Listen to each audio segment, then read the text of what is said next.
Let's talk about something no homeowner ever wants to Google. What happens if you can't afford your mortgage anymore? If you're behind on payments or you feel like you're about to be, you are not out of options. And one of those options might be something called a short sale. A short sale is when your lender allows you to sell your home for less than what you owe on it. So instead of going through foreclosure, you work with the bank to sell the home and settle the debt as much as possible. It's not ideal, but it's often a much better alternative than letting things spiral. So how do you know if this even applies to you? Most homeowners qualify for a short sale if you owe more than your home is worth and you're dealing with some kind of financial hardship. That could be job loss, divorce, medical bills. Life happens. And here's the important part. You don't always have to wait until everything falls apart to explore your options. A lot of people ask, should I just let it go into foreclosure? Short answer, usually no. A short sale is typically less damaging to your credit, less stressful, and gives you way more control over the outcome. Foreclosure is the bank taking over.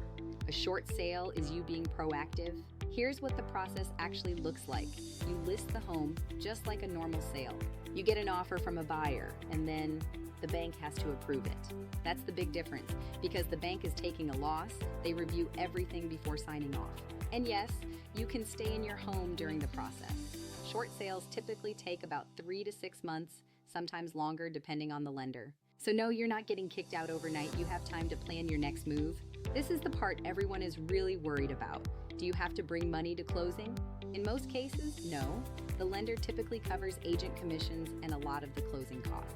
And sometimes homeowners even receive relocation assistance. Now, will you still owe money after? Sometimes the lender forgives the remaining balance. And sometimes they reserve the right to collect it. This is something that gets negotiated during the process. And where having the right agent matters a lot. Let's talk credit because I know that's on your mind. Yes, a short sale will impact your credit, but typically, it's far less damaging than a foreclosure, and many homeowners are able to buy again in as little as 2 to 4 years. If you're thinking about this route, here's what you'll need: financial information, bank statements, and tax returns. And something called a hardship letter, which is just a simple explanation of what's going on and why you can't continue making payments. The biggest mistakes I see homeowners make: ignoring the problem, waiting too long, or trying to figure it out alone. This is one of those situations where getting guidance early can literally change the outcome. And just to be clear, a short sale is not your only option. Depending on your situation, you might also look at loan modification, refinancing, renting the home out, or a deed in lieu of foreclosure. The key is understanding what actually makes sense for you. If you're even thinking about this, don't wait until you're out of time. Have the conversation early. Understand your options, and make a plan that gives you the most control possible. And if you want help walking through your specific situation, that's exactly what I'm here for.